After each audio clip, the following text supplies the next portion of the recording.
Hello, fellow witches. Thanks so much for tuning into the Modern Witches podcast. It means so much to have your ears here and your spirits here with us as we explore the many ways the witch shows up in our world. I am popping on here to remind folks that the Witches' Confluence is just around the corner. This year, the Witches' Confluence is dedicated to spiritual activism as a way to fortify our spirits for the transformation that is demanded of us.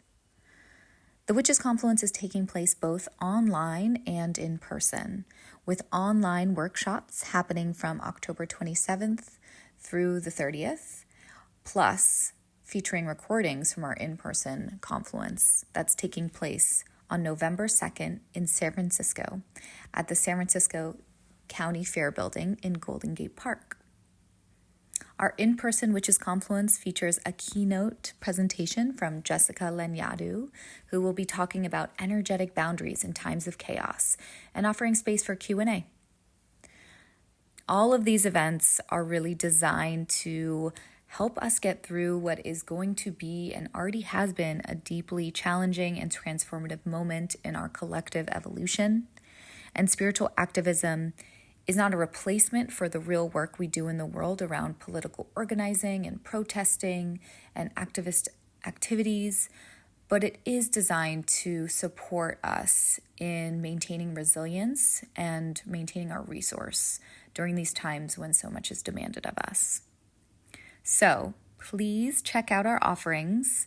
Head to modernwitches.org and see the Confluence lineup of incredible workshops. And we'll see you either online or in circle. Blessed be.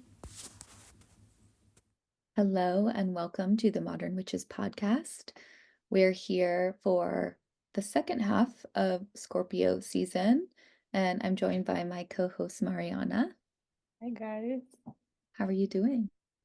I am doing good. I'm doing really good. We just had recently eclipse and I'm feeling very light somehow. It's a big release. I felt a big release around that. Yeah. Sometimes eclipses for me like pull up so much to the surface, you're like left with all this stuff to kind of deal with, and it feels heavy and like a lot. But for some reason that eclipse in Pisces kind of like a clearing in a way. Yeah. You know what I noticed? That I'm an Aries rising and ruled by Mars, and I have a lot of air in my chart. I feel events always more beforehand. Some people feel it during, or some people feel like after, like they have, like I always have this like way before it's supposed to start, everything with everything. This weird things happening to me. And then it's like, I feel light on the day or even the day before sometimes of like important events or like transits where I'm like, oh, this is for people who like follow the transits. So whenever that transit is exact or eclipse or full moon, it's the day in itself, it's around it. It's like that leading up and then going down on like energy that for me is more important. Yeah. No, I wonder if that's like part of your clairsentience, you know, the way your intuition presents itself. I think so. I never consider myself particularly, but when I just in retrospect observe things, not just in my life, things that I think about or think that they will be of prominence, they somehow become sometimes years later. And I'm like, it's just that that's a thing. I think a lot of people have it, they just don't recognize it as such. Yeah, totally. Yeah. You know, I feel like Mariana, sometimes we talk about how retrospective astrology is so important. Because oftentimes when you're in the heat of the moment, and especially since like in our recent past, we've just been through a lot in this beginning of Scorpio season, just a lot of heightened, I don't even know how to say it. It's just like heightened Emotion. emotion and everything. I mean, Collective emotion, most likely. collective. Yeah. It can be hard to integrate exactly like how that lesson is supporting you or showing up to further your evolution. Mm. Yeah. And yeah, I don't know. I think it's like we're still going to be really in the energy of right now as we Yeah. dip our toes into the Scorpio season. We're starting Mhm. this episode on with the transits on November 9th. Mhm. So just like acknowledging that if our listeners are feeling overwhelmed or triggered or confused, frustrated, all of it, um, taking some kind of like consolation in the fact that you don't have to have this integrated or like figured Mm. out or in some kind of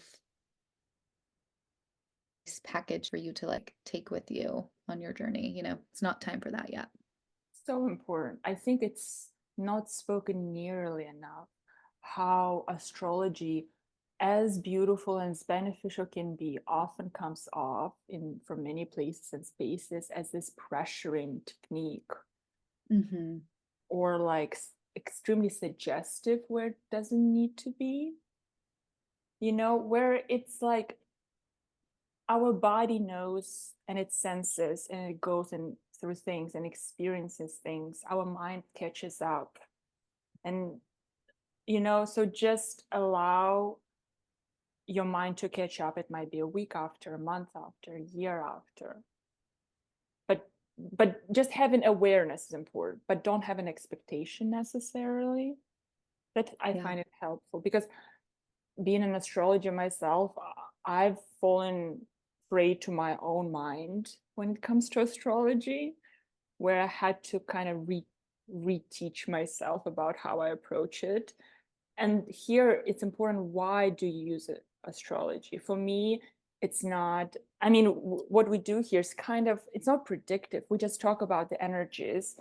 But what is important is like why we do that is to have awareness, so our body, it's kind of within us, and then allowing the information to like sort of return to us, so we hear it and then just giving it back, Mm-hmm. and then it will return when it needs to. There are things that happened like years ago where only now Mm-hmm. had Pluto squaring my moon and ascendant for a few years in 2018, 29. And only now, and like I fully kind of grasped the lessons of it Mm-hmm. 6, 7 years later. So Yeah. just have that patience. Trust. Yeah. All That's a very right. important note for sure. Yeah. Um, yeah, I feel like because it's Scorpio season, I want to say what you were saying really made me think about like dream work practices too, and how the language of spirit and magic is so symbolic. And you're speaking in another language that's not really at home in like linear capitalistic space-time. Mm-hmm. So some people can feel really dissatisfied by that. But just like letting, like you said, like letting your body digest these archetypes, letting them be present with them is really Yeah. important. Yeah. Small seeds. The exact transit is just a seed. Hmm. You're not going to see the tree there right away. Yeah. All right. November Okay. 9th. Yes, let's tune in. Yeah. So we start with Venus in Sag, squaring Neptune in Pisces at 27 degrees. Well, um, because we're in this season, my brain right away goes to bigger themes and subjects, where I'm like, okay, how is it on a personal level? Because right away I'm like, there is some kind of lie I know circulating around this time. about women or about, Yeah. I'm like, uh, something, about sexuality, gender. I don't know. yes, Venusian things. Yeah. Something is circulating. But I do think that's a reflection of what might be taking place on the personal with this type of transit, which is just like a feeling of disembodiment, perhaps, like not Mhm. feeling connected to um, what brings you pleasure, not feeling connected to your body in ways that Mhm. feel healthy or um, grounded, perhaps. Mhm. So there might be just like this sense of feeling out of your depth and not necessarily having a loving connection with your body. Yeah, especially because both of these signs are ruled by Jupiter, Venus, and Neptune, both in the Jupiter rule signs. I mean, Sagittarius and Pisces. And Jupiter is in Gemini. It's very disconnected, if not careful, from the body. It's sort of like very like cerebral and wanting to find answers, which is not very helpful during Scorpio season. Um, so wishful thinking is one of the dangers here. Mm. Stepping like skipping important like I'm speaking purely on a personal level. It can be applied to like larger like themes, but skipping important steps, um, neglecting something that is essential, and it's all Jupiterian in nature. So those are some of the themes. So not in your personal life, just this is a good day to like to learn something actually that is pertains to your art, pertains to your practice, to what brings you pleasure. I always, for me, when especially because Jupiter is in Gemini, and the relationship between Scorpio and Gemini for me, because Gemini is the eighth from the eighth. For those who are confused, it's a bit like the house of the Scorpio is the eighth house, and Gemini is the eighth from the eighth. So the solution to the self for Scorpio is in Gemini. It's through learning, through like understanding, through not being afraid to go up and down like Mercury would. So it might sound counterintuitive, but astrologically, often when I look at the chart, I'm like, so here it's like learn something, apply, read something. I don't know, like learn something from your community, Jupiter and Mm-hmm. Gemini. Yeah. Also, just like rather than feeling like, oh, I don't feel embodied today. Like rather than ignoring that feeling or ignoring your body's needs, like get curious about that. It's like, where's that coming from? I think there's something to be said for just like feeling the curiosity of like what's happening. Yeah. And it might feel really difficult to do that, but Oh, I'm so familiar with this. I have Jupiter and Gemini natally, and it has been aggravated in the last few months where where but I force myself to do like practices like stretching. I like mm, every day because I literally, my brain is driving me mad. It's like I yeah, can't stop. It's sort of like I'm manic. Like I pick up one thing, like start another, like it's just 10 things juggling. And I'm like, and then at some point you just realize it's absolutely unsustainable. hmm, And only when I stop and I go lay down in meditation or like stretch, I kind of come back. yeah, Just, yeah, do that. yeah, good advice. Okay, so then on the 11th of November, we have a shift for Venus. Venus moves into Capricorn. Mm. What do you feel? How do you like Venus in Capricorn? I do. I do too. I don't know. Like, I love everything that grounds my ungrounded body. There you go. Yeah.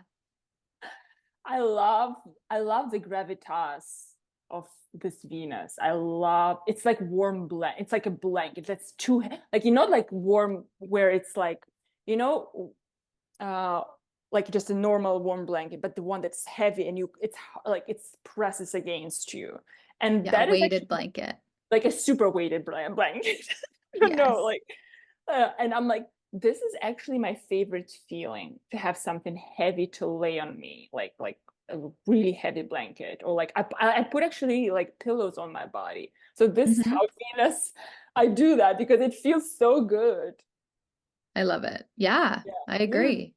And Venus especially, like it's like Saturnian, it's like um pressure on the body that I really enjoy. And it's like, I feel like there's something about it for me that's like, okay, return to the practical ways that you can like love yourself and the Mhm. practical actions you can take that demonstrate that you are in alignment with your values. You know, how are you showing up on this like very practical scale Mhm. for your Venusian self? Yeah.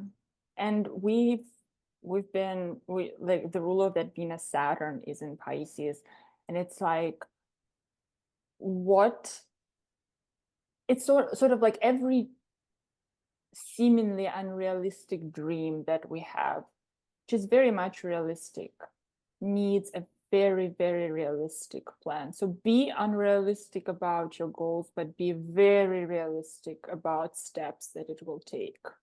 That's what this Venus in Capricorn with Saturn in Pisces feels like. You can be very unrealistic about your goals, but you have to be hyper realistic about the steps Mm, I that love it will that. take. Yeah. Like you can have 1,000 steps, Yeah.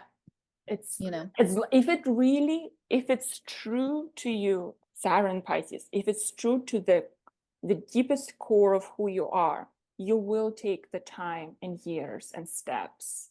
Venus in Capricorn, and it's like Pluto in Capricorn right now with Saturn Pisces. It's like asking us, is it the truest thing to you that you are willing to devote your life or years of your life to?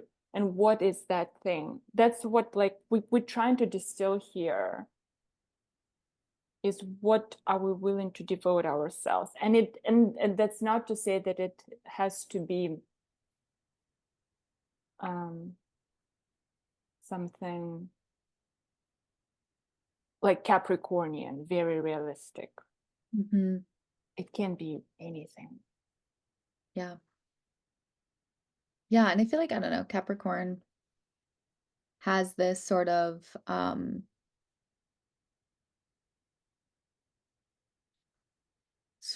magical energy Mm-hmm. where, you know, they kind of shape shifted themselves in order to be in two places at once, of the sea and of the land. And so I think there's Mm-hmm. a way with Venus in this sign. It's like, let's think about this kind of way that we honor our ancestral traditions and our roots and our history, while at Mm-hmm. the same time striving and being devoted to the individual person we are becoming.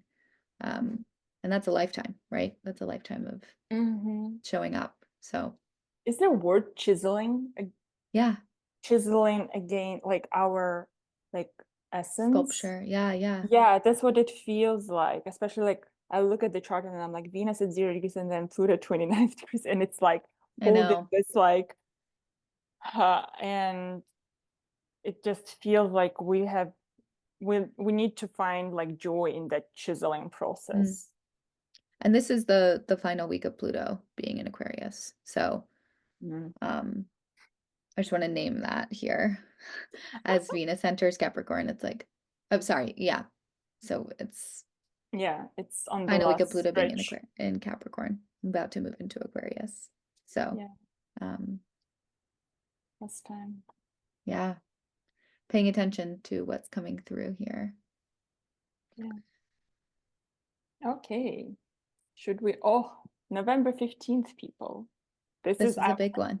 this is a big one. We were talking about this before. I'm like that full moon in Taurus with Uranus on November 15th is a true, and it's with Algol.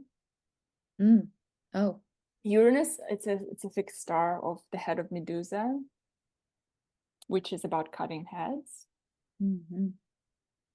metaphorically, literally, actually, that is the transit when the first assassination of Trump happened and a bullet flew by the ear or hit the ear, whatever.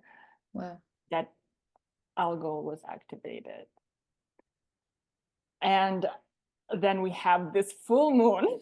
You can't see me, but my eyes are extremely large right now. Yes. So yeah, let me just open the chart of this.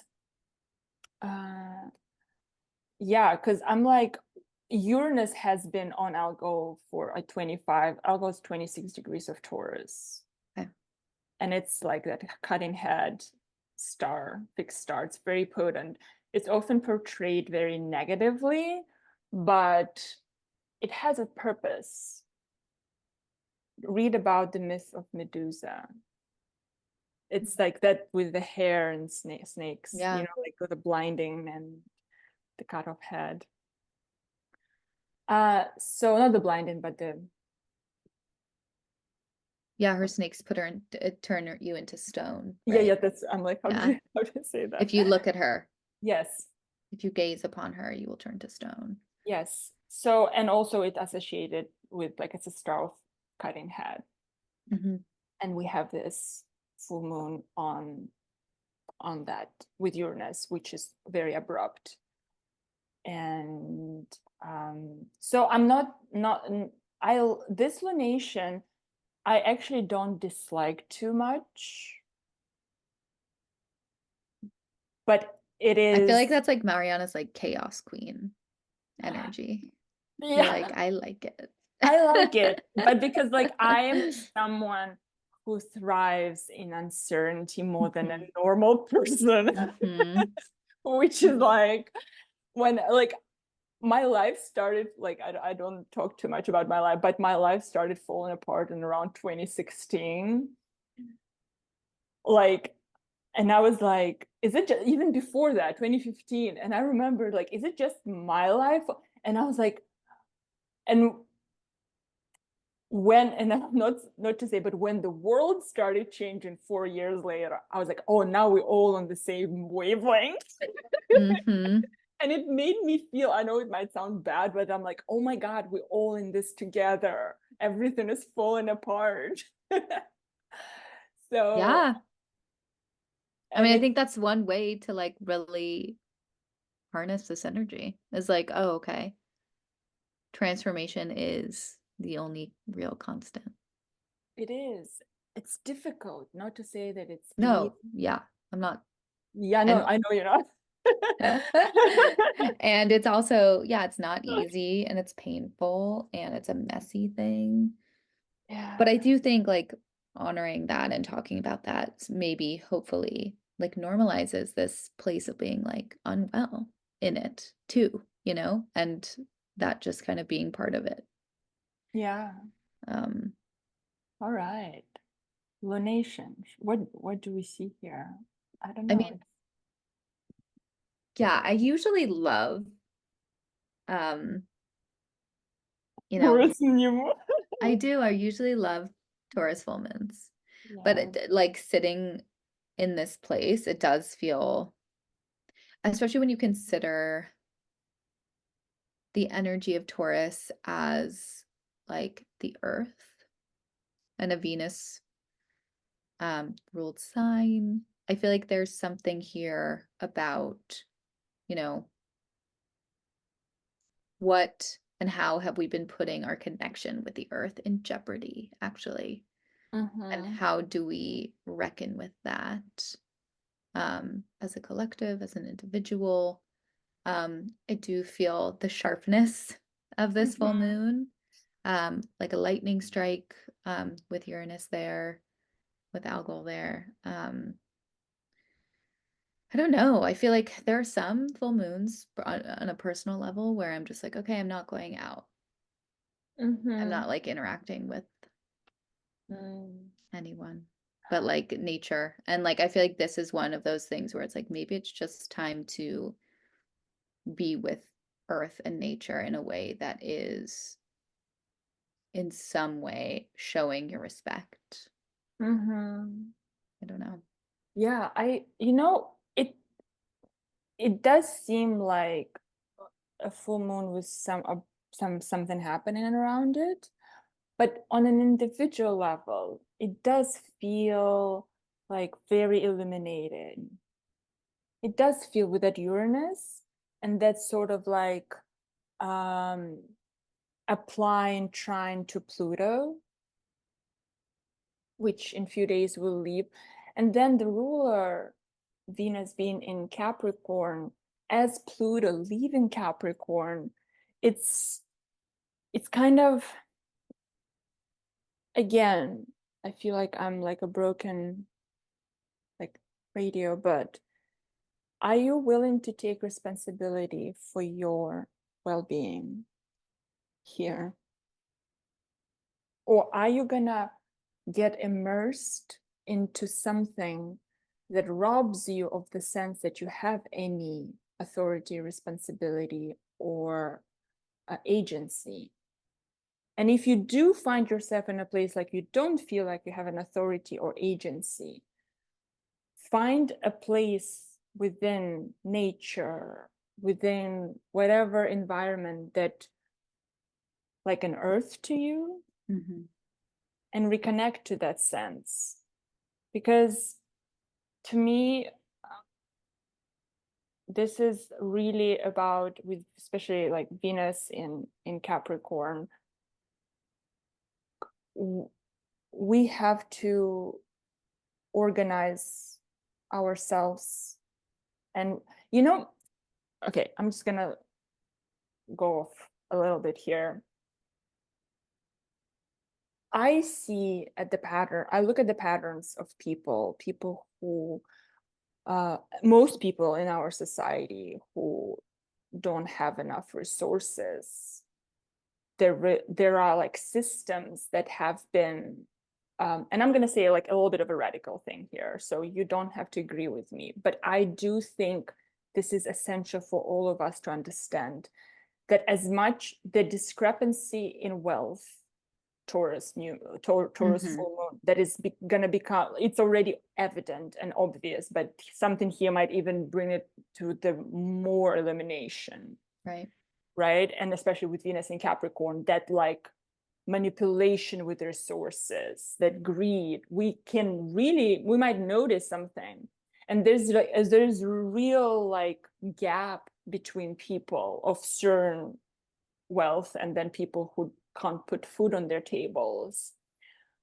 And a few years ago, I started thinking about it and I went through my financial struggles. And what I realized is that we all contribute to this in our own way by not recognizing our value. That is the cornerstone. Understand the deservingness, when you feel you deserve, you're going to go fight for it with all, for me, this is that thing where it's like, if there is an innate sense of worth, which is Uranus and Taurus has been doing that since 2018. It's awakening our we are innately all worth and deserve to have our needs met. But I don't think that most people believe that in their core. Yes. Yeah. And that is when I say responsibility, that is for me, it's the number one responsibility I'm referring to. One of them. Because once you do that, you will fight. You will go do whatever necessary. You will organize when you feel that you deserve something and you don't get it. Like this and is, I think, yeah, if you truly believe that all of us are worthy of, clean water, enough food, healthcare, love, compassion, you'll treat people differently too. Exactly. And the system that's set up cannot operate when everyone is treating people with respect in that way. Absolutely. And like that 1% who hoards, right? They contribute as much, like it's not that like our lack of worth and their over it's like they play in this weird dualistic thing. It's like Mm-hmm. there's a lot of people who through like passage of time made believe. I'm not saying that they're not ones who we ought to blame. There are, but it's not going to change until this internal shift happens. Until this, like, you don't have to do anything to deserve this. Mm. You don't have to participate in capitalism. You don't. There's no prerequisite to have your needs met. It's just your birth. But most people don't believe that in their heart. And Right. some people believe a complete opposite, that, like, Mm-hmm. and it contributes to this like incredible disbalance. So here it's like, take responsibility for what you deserve. You ought to have it. It's your innate human right. Like how we treat Earth, how we treat ourselves, all that. So that is where we need to start, I feel like. Because we Mm. can't, like, the revolution's been happening. Right. But if the revolution happens, but innate, there will be that 1% that again gonna do the same shtick on all of us. Mm-hmm. So it's just something that I would like for people to contemplate maybe on. Yeah. No, I think that's very I hope valuable. I hope I wasn't too um No, no, I think that's great. I mean, I do think, I was just thinking about this lunation. It feels like the archetype of the scorpion, with the Scorpio, like, I don't know, some people know this kind of association, Scorpio as the scorpion, the snake, or the mm, eagle. mm, And I just really see the scorpion here. And I'm remembering I had a dream about a scorpion. mhm. But it just feels like this like this out of nowhere zing sting that you have to kind of go and address, like, what poison am I participating in, Yes, unconsciously. Yeah. Because it's always important when there's a full moon, because moon reflects the sun. What this moon in Taurus reflects from the sun in Scorpio, and like really like what the sun in Scorpio symbolize, because we like sometimes focus on the moon more when we talk about lunations, but what is it taking from that sun in Scorpio? What is Right. that? Because this is an axis of values. Mm-hmm. This is an axis of like resources. One is like above the ground and the other one is under the ground. Yep. So just like, what is that is reflecting within your psyche from the fear around resources, fear around value, fear around like that there is not enough for everyone. Mm-hmm. I'm gonna grab my deck because I feel like really called to pull a card and I don't have it next to me. I feel like I we think, need one. yeah.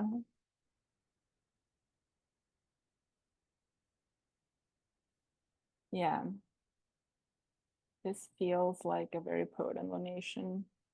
I feel like we need something here. I'm really glad that you're doing this, because I'm like, I feel like and especially Uranus is going to enter Gemini in 2025, and that Mhm. we don't have much time with Uranus in Taurus, that Yeah. opportunity to kind of revolutionize our sense of value. Ooh, yeah. This Uranus and Taurus has been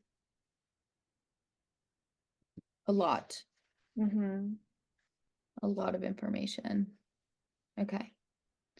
So we're pulling a card for this full moon in Taurus. We ask for guidance for how to work with this lunation. Okay, so I pulled the spell for ending from the Weird Sisters Oracle. And for those listening, this card features a skull and scissors. And the scissors are like cutting a red thread. Mm-hmm. So yeah, Yeah. it's an exclamation point on what needs to be released for you in terms of your sense of self-worth, and how you organize your life around your own value and what you put value on. I really think maybe Yeah. even letting go of these like toxic mindsets that we've all been fed, Yeah. and however that shows up for you can show up in so many different ways. Because like the energies in the world will reconstruct themselves if more people will unapologetically demand and not expect. That's in my mind, it's like you don't explain yourself when you know that you ought to have certain things, Mm, you know? yeah, totally. And that mindset has never been a case for a larger collective. Opposite Totally. always has been the case. And it this is like a very like take responsibility for your humanhood. Hmm. If it makes Yeah, sense. Yeah. totally. And it makes me think of like all the things we justify to ourselves using various methods. But sometimes when we're really in alignment with something Mm-hmm. and we are practicing moving from a place of our value systems and integrity, we don't need to justify things as much. There doesn't have to be so much like explaining away. Um, Yeah. so yeah, this feels like a deep and potentially grounding opportunity for us to like really clear something, let go of something. Mm-hmm. Um, I also just feel like I want to say, because this is like, earth, water polarity, like, and there's going to be so much swirling in the ether and in the media and the world. Like, this is a good time to not be on social media. Like, it's a good time to like really tune in and Mm-hmm. go deep, um, and return to your own sense of authority. Yeah.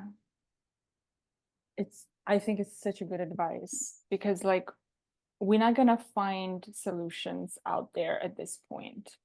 Hmm. We can find fortitude and like self-respect Yeah, within. We're not gonna find it without. totally. And it's interesting, right after this full moon in Taurus, the Venus in Capricorn, which we've definitely been kind of talking through, is squaring the nodes of the moon at 5 degrees. Mm-hmm. November 16th, next day. Yeah. So yeah, there's like a karmic Mm-hmm. moment here. Yeah. So like as the moon starts waning, Venus, the rule of the nation, squares.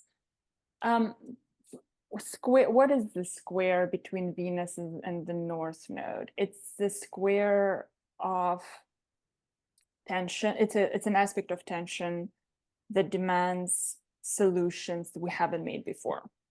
That's what it is. It's doing things. Every square is doing something that is not a pattern. For me, square is doing something differently, creatively. That's why it's called a creative aspect, because creativity is Mm. coming up with an idea or a solution or something. Here, it means like in relation to our sense of purpose and direction, North Node in Aries, and our values that are Saturnian in nature, meaning like they can withstand the passage of time. Mm. We got to do things differently. I like that. Yeah. Yeah, it feels like, I don't know. I feel like these squares to the nodes of the moon to feel like, to me energetically, it's like this is an altar. Like, this is an Mm. opportunity to build an altar to Venus Mm-hmm. and Capricorn and set some intentions about how you want to work purposefully with this energy. Especially the Saturn ruled sign. It's like devotion and working with time. So it's like, for the rest of the time that Venus is in Capricorn, what sort of habits or routines are you going to commit to, or what actions do you commit to taking that sort of Mhm. align with honestly fortifying your own sense of value, I think. Mhm. Yeah, I like that. I like that sort of grounding quality of creating an altar Hmm. with this, um, because it can, within the dysregulated and confused mind and body, this can feel as like, I can't have what I want. No matter what I Hmm. do, I can't get where I need to be, or something like that. But what it really says is like, all the old ways of doing that are not going to work. So what else is out there? And you're Mm. not going to get there through the mind. So like the altar practice that you suggest, like, which is a grounding practice, creating the altar, can be really like, yeah, it's Yeah. yeah. And Venus in Saturn rules sign, it's Saturn rules fear. We, with that lunation, we might even know what we need to do, but we might be afraid to do that. Right. Yeah. What do you need to overcome that fear? What is the actual fear? Are you afraid of your value? Are you afraid of what could be on the other side of doing North Node in Aries, doing what you meant to do? Are you afraid of rejection? Are you afraid of Yes. being seen? Judgment. Hmm. What is there? So that needs to kind of like be shifted. Yeah. Well, it's interesting on this same day, November 16th, the sun in Scorpio is exactly opposite that Uranus in Taurus at 25 degrees, which was definitely very much a part of this that full Mhm. moon on the 15th. Um, but I do think it's that it feels like a little bit of a challenge, you know? It's like, are you going to Mhm. accept the challenge to be radically you? Mhm. Um, and there Yeah. also might be some triggers around what that means too. A lot of, yeah, it's sort of like the battle for each of us individually is kind of not maybe in a very clear lines, but in a very understandable lines is laid out. Mm.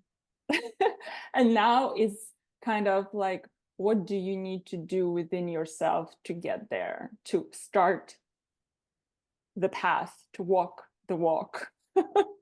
Yeah. So we have the understanding, and Sun in Scorpio is ruled by Mars, the same Mars that is ruling North Node, and Uranus in Taurus is ruled by Venus, the same Venus that is in Capricorn, that is there squaring that North Node. So everything is about the dynamic between understanding our values and the values of ourselves, and actions we take according to those values, Mm. or being stagnant, or staying within the same. It's actually, I hope, like, it's an option. It's an option we do not want to do. Yeah. We do Oh, not. totally. There is a way where there's a stagnation can manifest there out of fear, It's a but we fixed don't. sign too. Yeah, So, we don't want to do that. We want to like pull out the unlikely values out of ourselves and like declare them to the world. yeah, I feel like the question that's like arising for me is what stands between you and personal liberation, Mhm. which is, I think, a reflection of what stands between you and participating in collective liberation. Exactly. Yeah, it's a So, good question.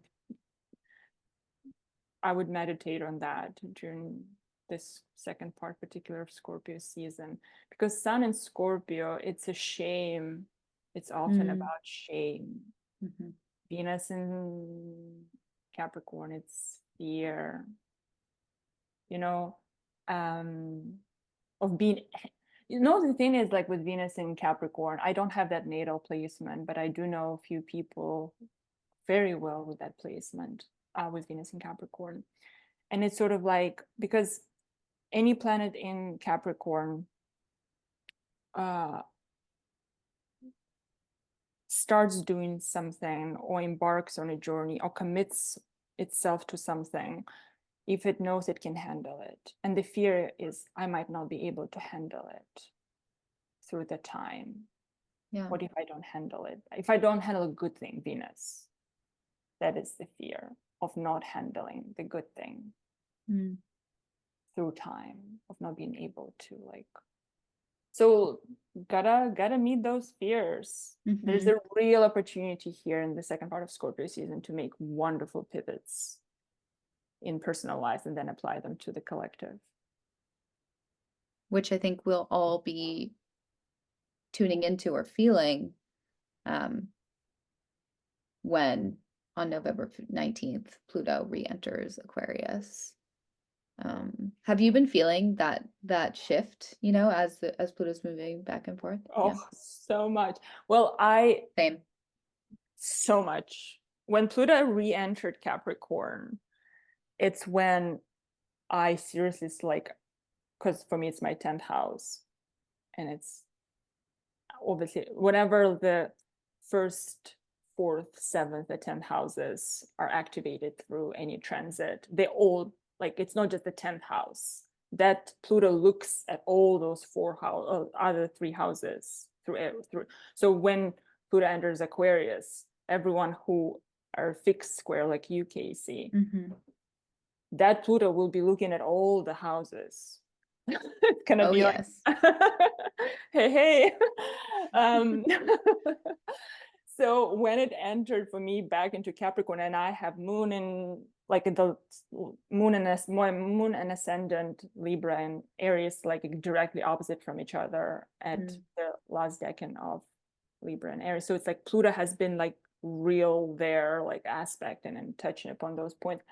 And I felt this like themes of generational trauma, relationship with family, with homeland, with the idea of home, with how what is the idea of legacy for me? What is really like worth preservation, and where what and like it's a turn, like, and Pluto going in Aquarius, it's also going to be in Saturn rule sign. It still deals with the fear.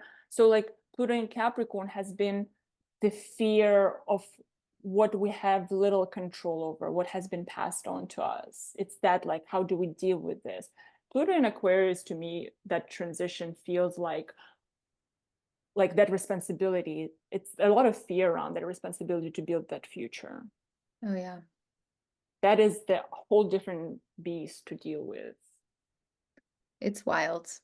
You know, I heard recently, this feels like very like the fear, Pluto and Aquarius. There's a subset of folks in the tech world that are calling death optional. What do you mean? I am afraid to like spiral into that, but they literally believe that death could be optional in the future. So whether that's like building AI replacement bots of like your personhood that can live forever, or whatever it might be, medical technology is. Sorry for my French. I don't know if I can curse, but they're fucking with the wrong archetype. Oh yes, they are. I mean, it's completely fucked up. Yeah. From my humble perspective. 100%. You don't play with death. You don't play with Pluto. And you don't think that it's optional. You don't play with Pluto. So all of these things are really fascinating to me. I think that Pluto moving into Aquarius is like on the fear end of the spectrum, people who are holding so tightly onto their lives and the way they are for to some another side of duality, to that perceived light. Yes. You know, in a way that I don't think many of us would, who are living in a reality that is, you know, difficult, you know? Yeah. The most of the people on this planet think that life is difficult. Yeah. And there's a very select few who have a lot of money and a lot of resources that don't. Yeah. And one on top of money and resources, they're disconnected from something that makes them feel things Right. that are difficult. Which is Aquarian energy, is dissociation a lot of the time Yeah. as an Uh, Aquarius moon. yeah. So it's interesting. Sorry It's for like, that weird tangent. no, it's so important. It's important to think about these things. It's important to understand that a human does not win against the cosmos.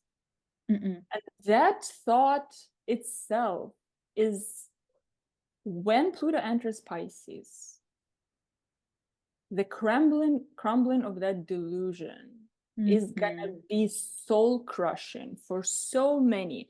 And that's why I love, like, whatever happens, right? But it's not gonna be in the end. It's just gonna be 20 years of delusion of some, which are gonna be crushed by the gods. Mm-hmm. Pluto in Pisces, Yeah. with a force some of them have not yet have any understanding of. No. And it's something that I think will give a lot of hope to us. Yeah. No, I think This, it's important to think about these things in this like larger grand cycle picture. absolutely, Yeah. absolutely. When I think I'm like, when I like I no, I'm not to say that, oh my God, I'm so spiritual, our community is so spiritual, but we have hearts that are inclined to openness. Not always, no hearts are always open, but hearts that are inclined to openness. And for me, I'm like there's a hope for me with Pluto and Pisces. I agree. I'm just looking. So Pluto will 43. 43. So Pluto will be moving to Pisces in 2043. So, Pluto is going to be in Aquarius for the next 20 years. 20 years, yeah. Um, so folks with anything in Aquarius, Pluto is the great transformer. Um, and that word doesn't even feel like it holds enough of what Pluto does. Um, but yeah, expect to have and be navigating massive change, Mm-hmm. many deaths of various kinds. I think it's just, I don't know, for me as a witch, my practice is not to deny death, but to honor what it is. And this is Scorpio season. Absolutely. And, I think we really have to be in reverence to the importance of that, importance of Pluto. 100%. And also, I want to say Pluto is that archetype of a destroyer, Mm-hmm. of like transformational um, agency that it carries. Also, it's an archetype of unthinkable resources, the resources that we have no idea that are there. And Aquarius is a collective, so there is a great resource to be tapped into if Saturn, the ruler of that Pluto transit, can be dealt with consciously. So the fear can like create distance, a boundary between what could be, what is possible. And that fear can never get you to get to that like ultimate resource. So something here to contemplate on the positive like manifestations of Pluto and Aquarius. Yeah. Mm-hmm. Yeah.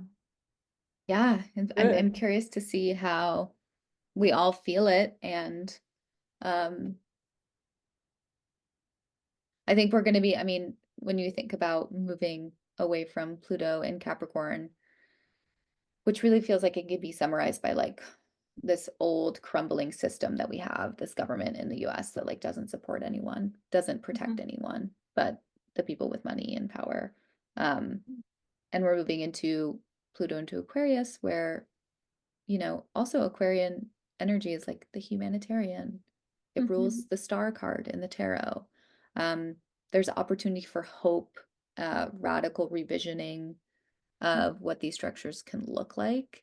Um, so I'm hopeful that like part of this Pluto and Aquarius journey is really sort of like picking up the pieces of like this fractured system and saying like, how do we Mhm. rebuild in a way that's like more egalitarian and genius for more people, you know? Yeah. I'm looking forward to it. I'm like, Yeah. I have so much air, and I'm like, God, yes, this is gonna be so good. Like I Hmm. like on a personal level, like with my Gemini placement and Libra, and I'm like, this is just what I need. I am so excited because like I found Pluto in Capricorn for me personally was very isolating. Yes, I agree. It felt very isolating, and I'm like, and Pluto in Aquarius for the last what, first time in 2023 it entered, and then back in 2024, and now it's on November 19th it's going to enter in its final like plus time. So I'm coming back to Capricorn.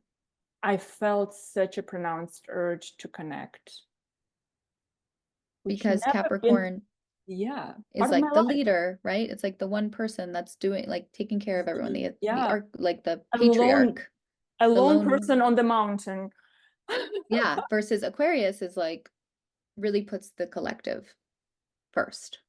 Yeah, So I and just love that. I hope. I love that. So like that desire, I'm like, I want, because I remember like especially the last few years with Pluto and Capricorn, I was like, I don't want to see people. I'm so exhausted from people. And now I'm like, you know what? No, there's Yeah. a time and place for everything. I moved to a rural, tiny mountain town and like was a hermit with the rest of them, you know? Yeah. And it wasn't until Pluto started making these ingresses into Aquarius that I was like, wow, I cannot be so Isn't it removed. crazy? Yeah. And I have like definitely placements in late degrees of Capricorn and early degrees of Aquarius. So Yeah. feeling it. Feeling it. It Guys, hurts. it So good. hurts. Good pain. Yeah, good pain. Hopefully. Hopefully. Sometimes. Well, I hope you guys take care of yourself during this Scorpio Yes. season. Like really, really please do find ways to get into nature, nurture yourselves, digital detox. It's going to be a lot. So hold your community as best you can too. Yeah. I love you guys. Yeah, much love to everyone listening. Please Yes. leave us a note. Let us know how you're feeling. Leave us a review. It means the Rate world. a podcast. Yeah. Rate the podcast. Yeah. Um, yeah, we're just really so grateful for your listenership and your support. So Thank you thank you. guys. See you next time. Bye-bye.